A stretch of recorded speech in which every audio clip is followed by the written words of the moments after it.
Hello and welcome to the Dublin Arsenal podcast. I'm your host, Jonathan Giles.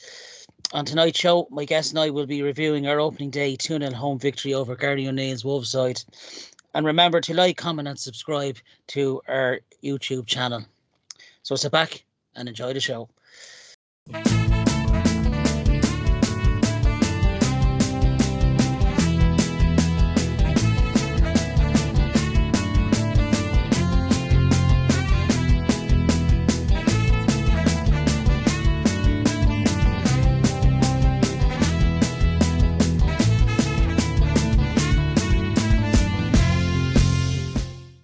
On tonight's show, I'm welcomed, as always, by my weekly guest, Eamon Donnelly. How are you, pal? Evening, Jonathan. Evening, Ozzy. I feel like chicken tonight. I have a chicken in the oven. And it's a headless chicken as well. Headless. Yeah, we're all right. We're all good. Yeah. Good to have you on, Eamon. Back in the groove. Fresh face and in the retro Gunner jersey, nice to see. You can see we won at the weekend when Eamon sticks that on. I'm also retro to me. Yeah, hold on, it's not retro to me, mate. I always say, if you're going to live in a time warp, just pick a good one and cling on for dear life. It's like being stuck. It's like being stuck on the moon. You can't come off. My future, not my past. You know. As you can see, Eamon's starting to grow a bit of hair on top, so things aren't turning for the better. I'm also joined by my UK-based gooner. We haven't seen you in a while. Carl Ozzy Osborne, good to have you back, pal. You keeping well? Yeah, keeping well, mate. It's great to be back on the show. Yeah, missed Damon's intros, if anything, so I'm looking forward to it. It's going to be a scream. It's great to see you back on it, Ozzy, and we hope to have you on more over the coming season. I'd just like to say, before we kick on, this is episode 99 now of the Dublin Arsenal show on YouTube. So, all going well. We can get the 101 next week with a good away win over Villa, but we won't put the mockers on that just yet. It's good to have both of you on. And both of you, of course, were at our opening day victory at the Emirates, a 2-0 home victory over Gary O'Neill's Wolves side. Goals in the 25th minute by Kai Havertz and in the 74th minute by the special one that is Bukayo Saka. Really comfortable enough home win on the opening day.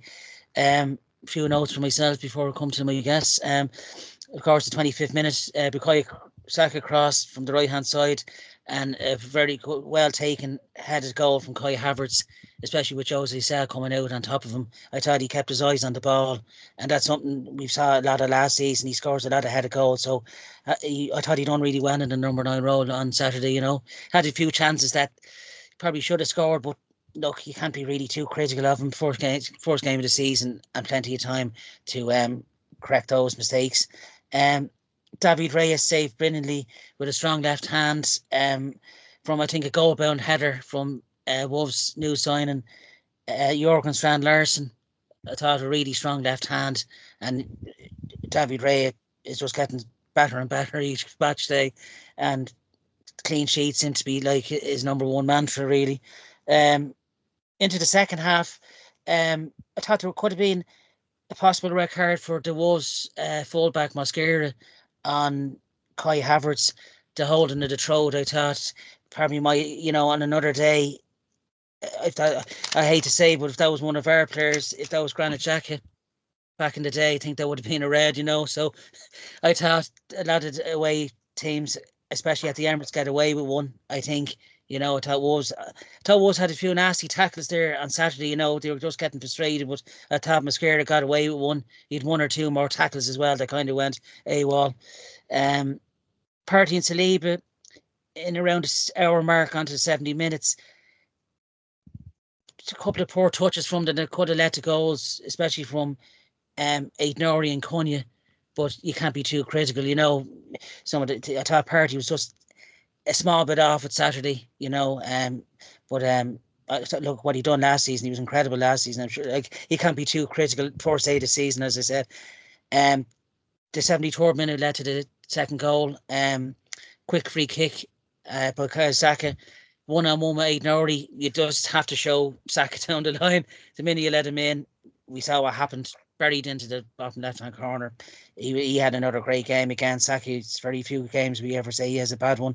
And then in injury time, Raya saved well from Sarabia. But I think all in all, Wolves are very good team. We were saying that, me and Eamon, very well organised team.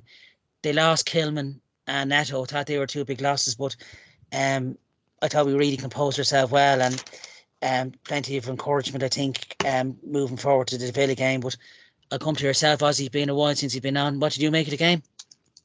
Well, look, it's first game of the season, isn't it? And we know what Wolves are. We know they're a well-coached side. I'm going to start off talking about the atmosphere of the day. To be honest, it was a cracking day. Sun, North London, football on the box. A cracking tribute to Kevin Campbell. I don't know if we're going to talk about that later on, but that was absolutely brilliant, and the way we reacted to that, and that just sort of set the tone for the stadium was up for it. The stadium were there, big and loud, and it was great.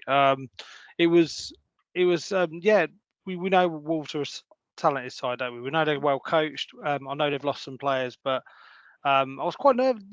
As you know, I get nervous about games, but I was quite nervous about this Wolves side coming here. I think a lot of fans were taking it for granted, like this is not an easy win. But in the first half, I thought we really controlled it. I think I think we were well controlled. Yes, they had a couple of chances. Going through the team, David Raya looked solid. And he did make some important saves, but he just looks at home in that goal now. And I think, I think the fans are probably giving him. Last season, he was always having to prove himself, and he looked a solid number one. That's the first thing I'll say about the team. But yeah, we looked in control first half. Second half, I thought Wolves they came out and they tried something different, and I think that put us under the cosh a bit. Yeah. But I think the difference is with this team, we've got the ability to put the game to bed, and that's exactly what we did.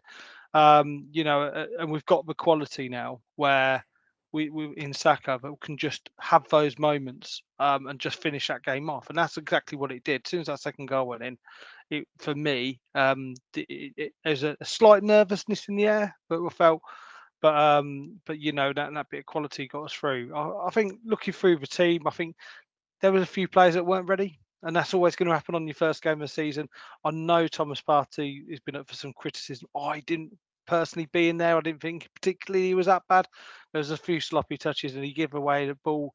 Okay, but there was a lot what I thought that Thomas Partey did. But what I will say from where I sat, Arteta was very animated when on a few occasions when Partey was passing the ball sideways rather than forward. And I think looking at Arteta's reaction, he wanted to see more it flow quicker, and there was a lot of sideways passing. We criticised Xhaka in the past for doing that, didn't we? Knocking it back and sideways, and you could see Arteta visibly getting frustrated with that. But overall, for a first game of the season, yes, he's had all season. People saying he's had all season to get fit. There's no fitness like match fitness. We know that.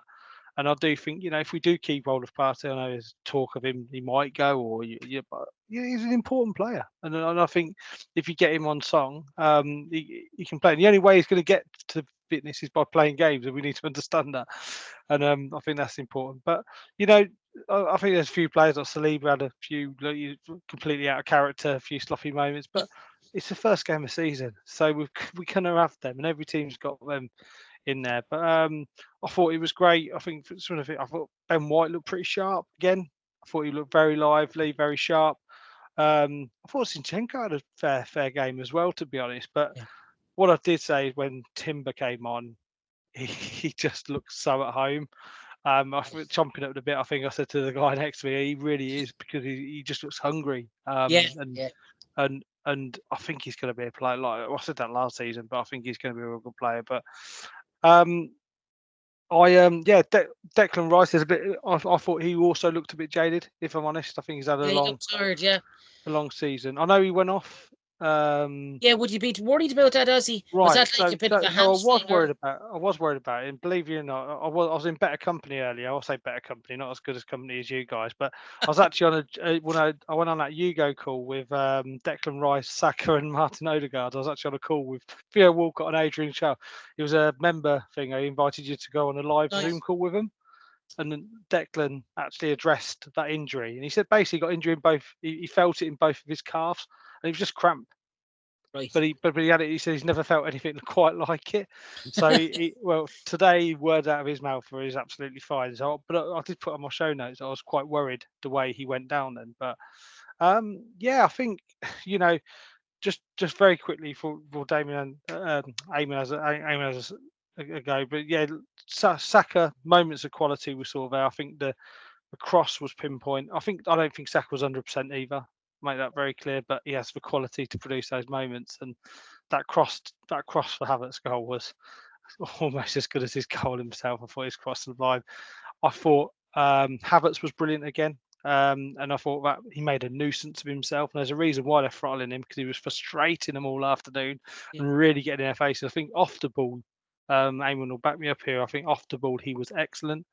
And I thought the only other point I'm going to make before I move, let Eamon say more stuff, is I thought Martinelli is quite an interesting game he had. I think what you was looking at there was a player that was desperate to play and get and impress.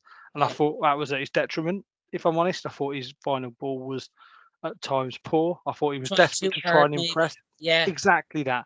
Because I don't think he's been in a position. Well, of course, he was in it last season with Trossard, but I think Trossard's breathing heavily down his neck, and I think that's showing his age a little bit there. He just needs that bit of maturity to stop and think in the right moments. But that was the only other thing I've sort of like pointed out there on my notes. But yeah, overall, just a note to Odegaard. I thought Odegaard was immense for me personally. Didn't stop all afternoon. Such an athlete, and you can tell he's had a rest, but he certainly didn't look jaded and he looked ready. So lots to be positive about. I think this Arsenal team are again serious, like we always knew they would be. But I think the way we dealt with Wolves on Saturday shows that. Yeah, just thought as well. As you said before, I come on to Eamon, the Kevin Campbell tribute before the start of the match.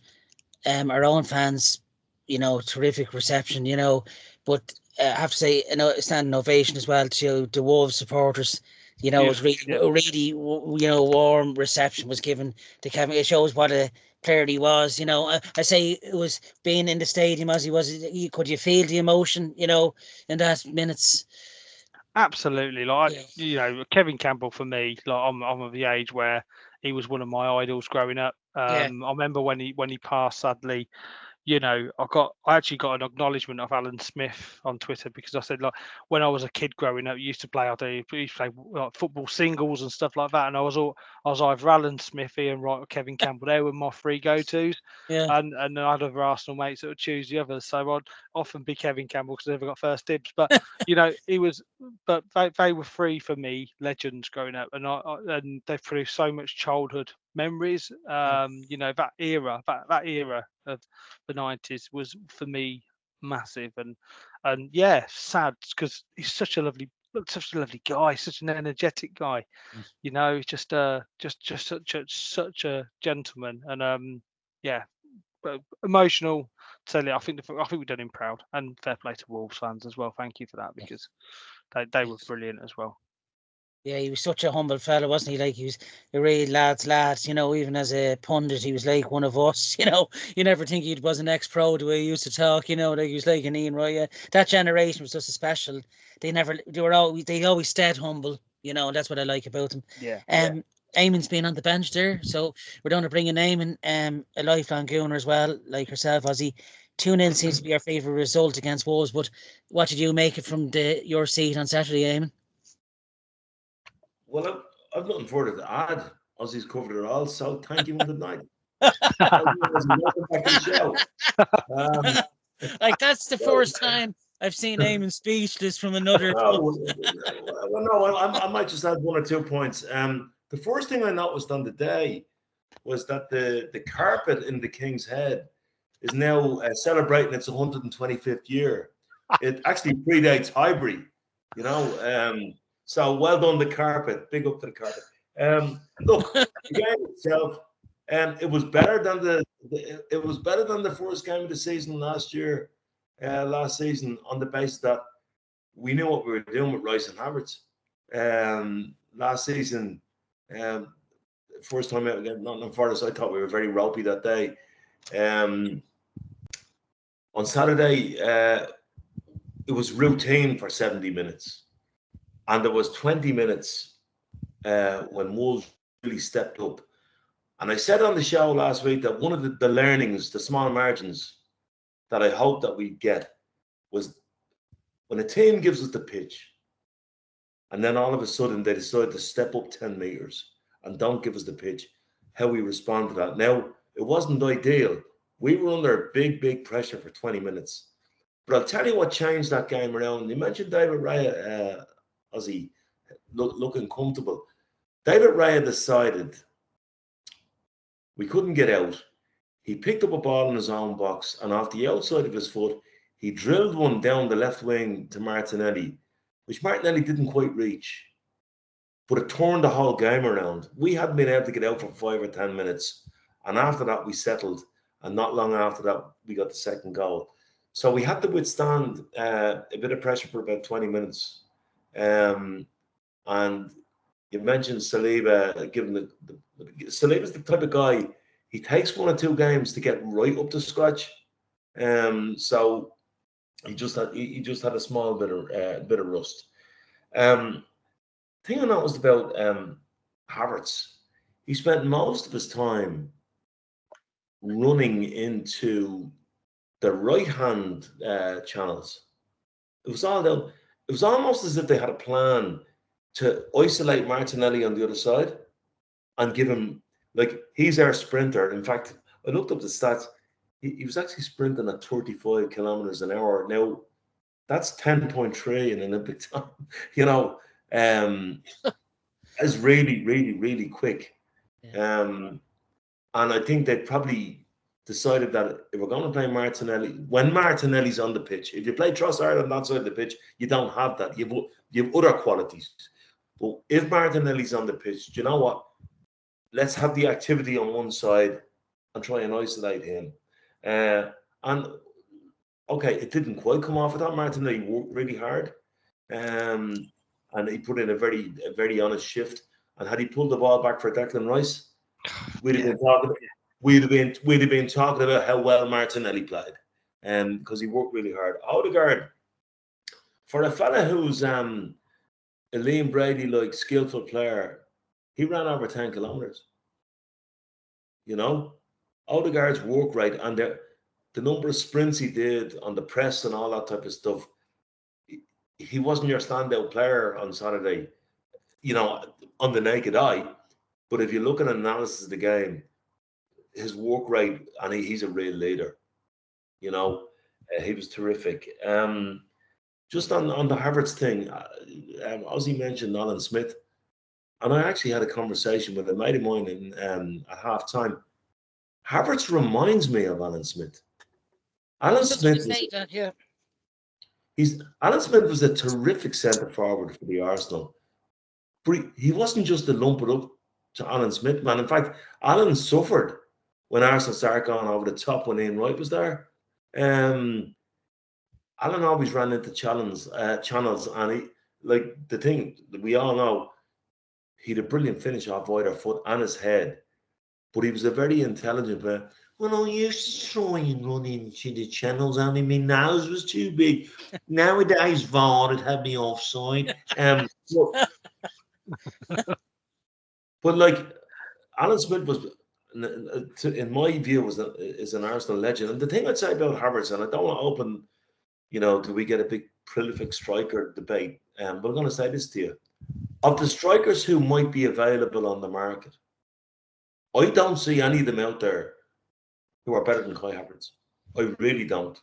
And I think our energy should be focused on maybe backup for Saka should nothing happen here. Right? Absolutely. Just briefly, sorry for cutting across you. That had a goal from Havertz. If that was at the beginning of last season, I don't think you would have saw Havertz going in for that. You know, it shows how his confidence has grown, doesn't it? Like, he's fearless now, you know. Well, if that had been Havertz last season, he wouldn't have been in that position. Yeah, 100%. Yeah. You know, but he's absolutely comfortable in this team. I know for a fact his teammates think he's unbelievable. And if your teammates think you're unbelievable, imagine what you're going to feel like. Yeah. You know? Yeah. So Havertz is now irreplaceable in the team. I think I agree with Ozzy. Zinchenko put in a good shift, as I said on the show last week. My only issue with Zinchenko is not that he can't defend, because he can't. Don't play him against Mo Salah, it won't work. But in games like Saturday, I thought he was really good. My criticism last year was that he was taking too many touches on the ball. He wasn't doing that.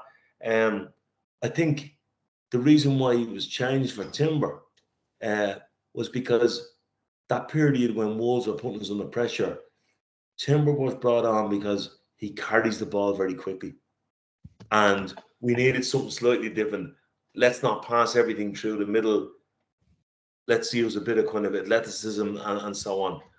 I thought that was good. Thomas Partey is a dilemma because he's a terrific player, and he lost the ball on a number of occasions, but it was his quick free kick that led to Saka's second goal. Yeah. And there was a lot of that quick restart stuff, quick throw-ins, quick free kicks. We were at it in that regard. But what I'd say about Partey is some people kind of doubted whether we really wanted it and whether he was looking for a move or whatever. He played like he wanted it. Some of the stuff didn't work out, but my concern about him is that with the injuries that he's had, to me, he looks a small bit weighty. Yeah, and can't get around. I mean, I know he's a muscular guy, but to me, he looks a small bit weighty. And that's not because, he's not training enough. Sometimes when injuries catch up in you, you just can't get to that. And you're talking margins here. I'm not saying he's carrying a stone. He just looked a small bit weighty to me. Declan, we're going to have to be careful about Declan. We cannot expect Declan to play every minute of the first 6 games of the season, because he'll get an injury if we do that.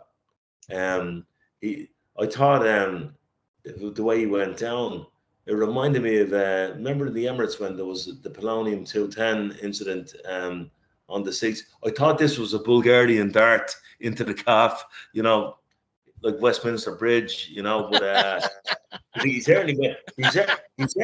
He certainly went down. It is you, Dr. Bond. He certainly went down as if it was a bad injury. But when your calves go like that, sure, if your calves go, nothing else works. Ben again, like Ben is incredible. Ben just looks as if he could play every week. Christmas Day. When do you want me to play? I'm not watching football. I hate it. I love playing it. I'll play every day if you want. And he looks like a fella who, as I said last week, you're thinking about rotation to give me a bit of rest. I'm not up for that. I'm Ben White. That's where I play, and that's what I do. I thought he was great again. So look, all in all, you're right. You're right, Jonathan, about Mascara's choking on. That's a red card. Granit Xhaka did much less than that against Burnley in a game, and not only did he get sent off, but we had the card to stop. Jamie Spitting Carragher, right? We had him like, this mate. We had him saying, "What a stupid boy." I didn't hear any of that at the weekend. No, that was a red card. He's actually gone and tried to choke him. I don't mean tried to choke him dead, but he's actually physically decided. Lost it, didn't he? Just lost it. He went for his neck. The last thing I'll say is Bukayo Saka. So he's unbelievable, right? But when he gets inside those two players, and it was interesting that when that ball was played to him, all of the Arsenal players ran the other direction. They knew what they were to expect. Exactly. You know what's coming next. But I'll tell you what was different about this finish. Normally, when he cuts inside like that, he looks for the far post. But he could see all the traffic in front. The goalkeeper was unsighted. Like, when that goal first went in, I thought, Jesus, the goalkeeper went down like a credit union loan. It took him forever. But if you look at it again, Saka, before he hits it, sees the goalkeeper can't see the near post. And I think he changed his mind and just normally Saka gets inside, he's rolling that to the far post, and then he just bombed it into the near post. It was an absolutely terrific finish from a guy who has a brilliant footballing brain, and you look at some of the great wingers in the league, and we were all screaming to pay 80 million for Will Zaha, he was a terrific player, but Saka's brain is light years ahead of most footballers. Eamon, do you mind me jumping in there, mate? Did you feel that? Do you feel that when he got substituted, that response that he got from the fans when he came off, that was something special? The reaction from the fans when he went off, it felt different. For me, I just said there's a world-class player landing. That to the guy next to me. We've always said he's always going to be world, but he just felt like this was we've got one of the best players in the world. When he walked off that pitch, I felt that. I felt something that day. Maybe it was a beer, maybe it was a dodgy pie that I paid 11 quid for behind the thing, but I felt something. I'll tell you, because when he came off that pitch, that was a special moment for me. I've never seen that ovation that everyone stands up. You're absolutely right. He's he deserves that response, though. He's reached that level. Let me tell you a short, very short anecdote. A mate of mine who's a Liverpool fan, good, he'd have good knowledge of the game. But like that again, like he wouldn't be watching Bukayo Saka as forensically as we do, And I said that it was around the time of the Euros, and I said, he was talking about England not having world-class players. I said, well, they certainly have one. And he said, Bellingham. I said, well, then make that two. Right? And I said, Saka. And he said, so I started getting into him about, well, what's world-class? And he said, well, Mohamed Salah. And I said, absolutely. Absolutely. I said, Saka is that good. In fact, he's better than Salah was at 22. And he initially kind of started ridiculing me a little bit. And I said, you got to start watching this guy. And I might have said this on the show before. What I felt about Saka over the last 3 seasons, he's the one player in the stadium since Dennis that when the ball arrives at his feet, for a split second, the stadium goes quiet. Yeah. In anticipation. It's like a little under buzz because everybody knows in the stadium how good he is. And he's absolutely terrific. He's a terrific player. And he's a great lad. He's a great attitude, So, look, it was routine, apart from 20 minutes. And by the way, when I was talking about Thomas Partey, one thing I meant to say is kind of had to start him because Lamina is such a physical presence for Wolves in the middle of the pitch. I'm not sure Jorginho would have been able to cope with that, even though I love Georgie as a player. So look, it was routine, done and dusted, 3 points, good start, and happy enough. Yeah, you can't ask for more on the opening day than a 2-0 victory, can you? Saka's everything. 3-0 victory. Yeah, you won better off on goal difference too. Yeah. Hey, look, you can't ask for. Look, the fans go home happy. Arsenal entertain you. You get value for your money. What more can you ask for? But I have to agree with yourselves. The standing ovation when Saka came off as a sub was just incredible. He lapped it up, but he's very deserved of it. As Eamon says, the minute he gets the ball at his feet, you can just sense something's going to happen. And 9 times out of 10, he's got delivery. He can assist and he can score, and he's only improving game on game, season on season. We're just so lucky to have him. Really are. I don't think Arsenal fans really appreciate how good he is. They do. Oh, they do. That's why you get the standing ovation, Jonathan. Yes. I know what you're saying, Jonathan. Now, Eamon, briefly though, They didn't know how lucky they had it when we were playing the five-a-side tournament a few years ago. We got no Well, standing at ovation, all, but it wasn't for our all, performance. all I can say is El Tel, Terry Venables, and Carl knows what's coming next, would have said about Saka. Oh, he's got fight. He's got fight. And he can go high and low here and there. And he's got an head. So he's the complete human being. He's got feet and a head. We assume he's a body in between. But look, there you go. Yeah, he's such a special talent, though, and it really does look good for this for the season ahead. It really does, starting off with 3 points, you can only build on that, can't you? You can't ask for any more than that. Yeah. I don't want to start with you, Ozzy. Can I get your man of the match? Right. So, Eamon's touched on this point here. But for me, I know that Saka was, he stood out because of what he'd done on the pitch, but it was Martin Odegaard for me. He was his work rate, the message he puts out as a captain. He didn't stop all day, and he was everywhere on that pitch. So I'm going to give it to Martin Odegaard purely because of the fact he sort of. Other players must be looking at him thinking, if a captain's doing that, it means I've got to do it as well. You know what I mean? He's setting an example. He's showing what it means to be captain. And Martin Odegaard was fantastic, I thought, personally, on Saturday. Yeah, good show. Yeah, many times last season did he get man of the match as well? Yeah, numerous times. Good show, does he? Eamon, man of the match yourself? Kai Havertz. Yeah. Kai Havertz to me, excuse me, Kai Havertz. I was standing behind the goal on the clock end, and we were attacking that end of the first half, and I just watched him, and he's relentless. He got 44 touches of the ball. Probably his completion rate, I think he completed 39 out of those 44 touches, which for a forward player is very impressive because a lot of the stuff is coming at you and off you and stuff like that. He was trying to make things happen all the time. He moved the Wolves defense all over the place. His finish was brilliant and brave.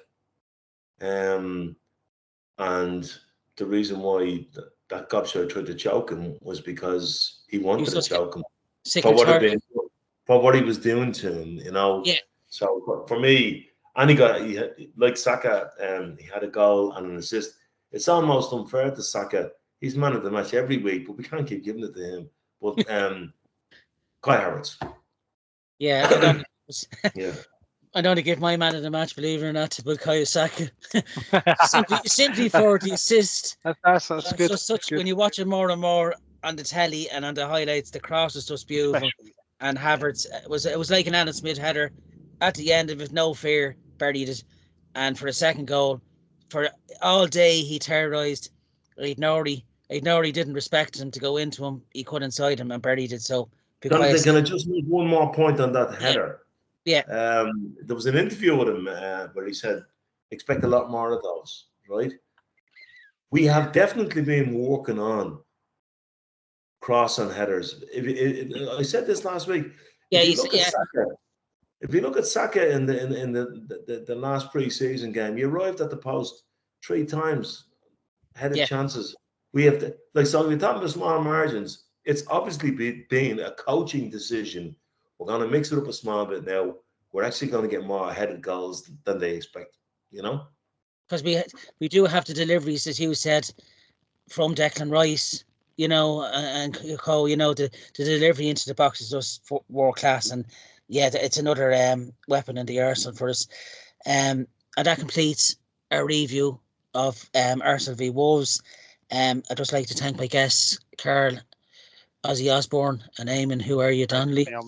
As always, like, comment, and subscribe to our Dublin Arsenal YouTube channel.